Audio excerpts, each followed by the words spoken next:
हम सभी जानते हैं कि पहले प्लेन में बैठना कितना एक्सपेंसिव होता है। सिर्फ रिच लोगों के पास ही प्लेन में बैठने का अपॉर्चुनिटी होता है। मगर अब किस तरह हो गया प्लेन में ट्रैवल करना एक अफोर्डेबल मोड ऑफ ट्रांसपोर्ट, और ये सपनों की उड़ान भारत के हर कोने से हो चुका है शुरू। अब होगा हर एक सफ़र छोटा और हमारी सपनों की उड़ान ऊंचाई छू रही होगी। इंडिया पहले से ही एविएशन सेक्टर में fastest growing aviation market in the world में आता है। इंडिपेंडेंस डे से लेकर 2014 एयरपोर्ट सिर्फ 74 था, मगर अब 10 सालों में और एयरपोर्ट बने हैं, जो कि गया है टोटल 157 एयरपोर्ट इन इंडिया। साथ ही एयर पैसेंजर्स संख्या 7.6 करोड़ से भी बढ़कर 15.2 करोड़ हो गया है, और प्लेन इंक्रीज भी हुआ है, जैसे 400 से बढ़कर 757 हो चुकी है। पीएम मोदी की विजन था कि ट्रेन अगर इंडिया का हर कोना में जा सकता है तो प्लेन क्यों नहीं, और इसलिए उन्होंने दूर दराजों के सिटी और टाउन्स एरिया को कनेक्ट करने की सुविधाएं दी, जिससे वो लोग कई सालों से वंचित रहे हैं। उड़ान स्कीम के तहत फ्लाइट की टिकट की प्राइस को स्टैंडर्डाइज किया गया है, और अब 545 न्यू एयरपोर्ट रूट बनाए गए हैं और 84 न्यू डेस्टिनेशन ऐड किया गया है, जहां 2014 नॉर्थ ईस्ट में 9 ऑपरेशन एयरपोर्ट था और हफ्ते में 900 से कम फ्लाइट चलती थी। पर 10 साल में 19 एयरपोर्ट इंक्लूड 2 हेलीकॉप्टर्स ऑपरेशनलाइज हो चुके हैं, और अब 19,000 से ज़्यादा फ्लाइट का आना जाना है, और अब भी first AC sleeper class price और फ्लाइट टिकट्स में कोई इतना अंतर नहीं है।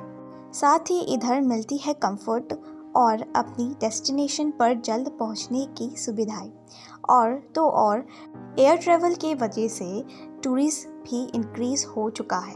ठीक इसी तरह 2020 में लॉन्च हुआ Darbhanga airport of Bihar India का ईस्टर्न रीजन का एक बिजिएस्ट एयरपोर्ट माना गया है, और ऐसे ही कई सारे एयरपोर्ट है जिसका नाम है सिंधुदुर्ग एयरपोर्ट ऑफ महाराष्ट्र, कर्नाटका का शिवमोगा एयरपोर्ट और केरला का कन्नूर एयरपोर्ट, और साथ ही साथ आंध्र प्रदेश का कुर्नूल।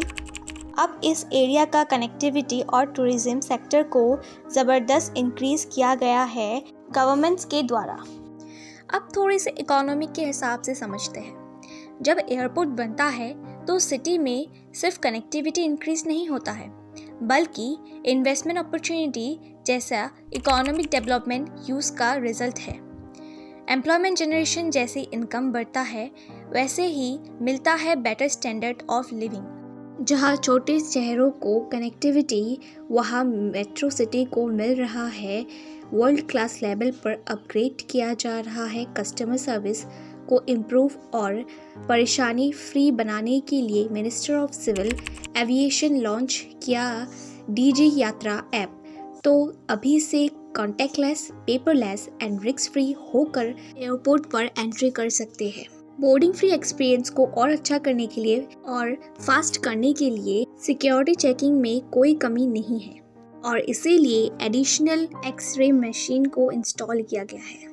देश में और भी एयरपोर्ट्स बन रहे हैं, जैसे जेवर में बन रहा है नोएडा इंटरनेशनल एयरपोर्ट, ताकि ये कम कर सके जो लोड है इंदिरा गांधी इंटरनेशनल एयरपोर्ट।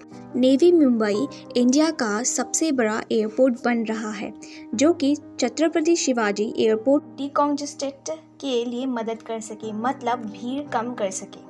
और ऐसे ही आने वाले और 10 सालों में और भी नया एयरपोर्ट लॉन्च होने वाला है। पीएम नरेंद्र मोदी जी ने प्रोजेक्ट 15 और एयरपोर्ट प्रोजेक्ट लॉन्च किया, जिसका कॉस्ट होगा 9,800 करोड़ रुपए, जो 61 मिलियन पैसेंजर्स को हर साल सर्व करने की क्षमता रखेगा। कनेक्टिविटी और कंफर्ट के साथ एंथुसियास्टिक और कल्चर का खास ध्यान रखा गया है।